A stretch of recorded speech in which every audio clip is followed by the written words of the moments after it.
राजाहून गेले. महाराजांच्या काळात होते ज्यांनी पन्हाळगड बेरा टाकलेला ते मुघल होते. हे जे सिद्धी होते आफ्रिकन होते. आफ्रिकावरून आपल्या महाराज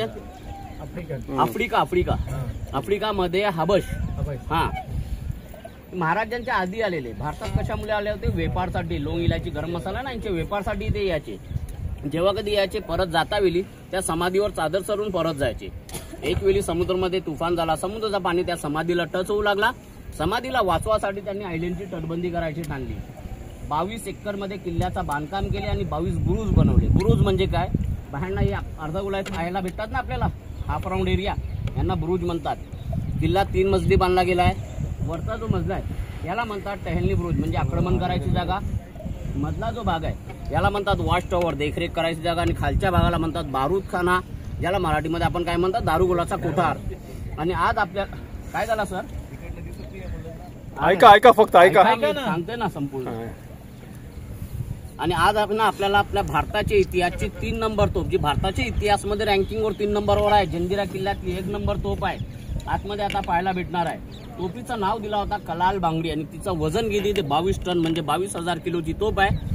बनवणाऱ्याने माझे याच्यामध्ये एक खासियत ठेवलेली आहे. खासियत म्हणजे काय? आपण जर 10 मिनिटं उन्हामध्ये बसले, डोका गरम होतो, घाम येतो. 12 तास उन्हामध्ये राहून सुद्धा गरम होत नाहीये. इतके वर्ष झाले तिला गंजण्या लागला. तिचं कारण काय? ते लोखंडाची तोफ म्हणजे पंचधातू आहे. तिच्याच बाजूला किल्ल्यातली 2 नंबर तोफ पाहायला भेटल. त्या तोफीचं नाव दिला होता गायमुख. आणि 3 नंबर जी तोफ आहे तिचं नाव दिला होता चावडी. तोफी पाहिल्यानंतर बस हिचना क्या ये कैसा क्या कुछ बात नीचे उतरतो. टोपी पाहिल्यानंतर आपल्याला बुरुज 5 पुढे जायचं आहे. 3 नंबर बुरुज पण गेले ना.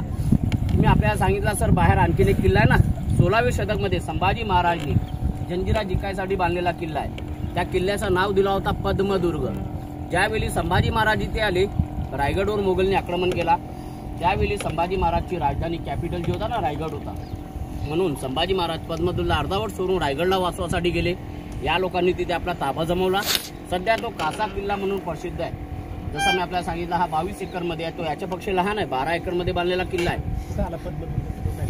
मी सांगतो ना सर, हा अजिंक्य किल्ला आहे. शेवटपर्यंत याला कोणी जिंकला नाही सर. तो अर्धावट आहे. त्यानंतर 3 नंबर पूजवणार ना सर, पुढे नाही जायचा. वाटणं भेटणं आपल्याला पॉईंट पाहिजे. पॉईंट पाहण्यासाठी लेफ्ट साईडला डाव्या हाताला खाली उतरायचं आहे. खाली उतरून आपण काय पाहणार? वॉच टॉवर पाहणार, बारूदखाना पाहणार. समोर आपल्याला गोर पाण्याचे तले पाहायला भेटतील. इथे निसर्गाची लीला आहे. कारण समुद्राचं पाणी कसं आहे मुलींनी खारट आहे. आतमध्ये एक नाही 2 गोर पाण्याचे तले आहेत सर. आणि इतके मोठे ज्या बोटीमध्ये आता आपण बसलेत ना मुलींनो, असे 2-3 बोटी आरामात चालू शकणार. तलावाचं नाव काय दिला होता? शाही खानी तलाव. त्याची खोल किती आहे? 60 फूट आहे. शाही खानी तलाव कशा म्हणतात? आपण पाहणार त्याच्या अर्धा गोळ्यामध्ये तुटलेले भिंती आहेत. तिथे काय होता? त्यावेळी राजांनी आपल्यासाठी तलावाच्या अर्ध्या गोळ्यामध्ये काचीचा महल बांधला होता, सिद्धी जुबेदा पॅलेस.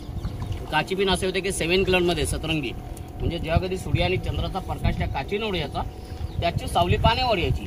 पाणी सुद्धा कलरिंग म्हणजे इंद्रधनुष सारखा दिसायचा. त्या आतून डायरेक्ट कोणाला पाणी घ्यायची परवानगी नव्हती.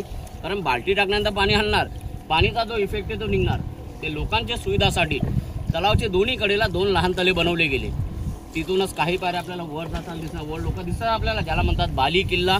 125 पायऱ्यात वर जायसाठी फक्त झेंडा लावायची जागा आहे. जसा आपला तिरंगा लागतो ना 26 जानेवारी 15 ऑगस्टला, स्वातंत्र्याच्या आधी सिद्धी लोकांचा झेंडा लावायचे, ज्याच्यामध्ये एक शेरचा सिम्बॉल असायचा.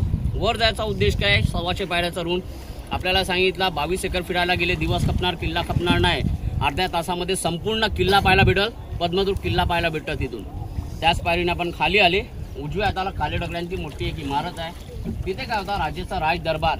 मीटिंग फंक्शनसाठी सिंहासनची जागा असते ना सर, जी त्यावेळी 5 मजली बांधलेली होती, सध्या तुटून 3.5 मजली राहिलेली आहे. त्यांच्या पुढे आल्यानंतर किल्ल्यातला 2 नंबर तलाव पाहायला भेटल. त्या तलावाचं नाव दिला होता चिरेखानी तलाव. त्याची खोल किती आहे? 40 फूट.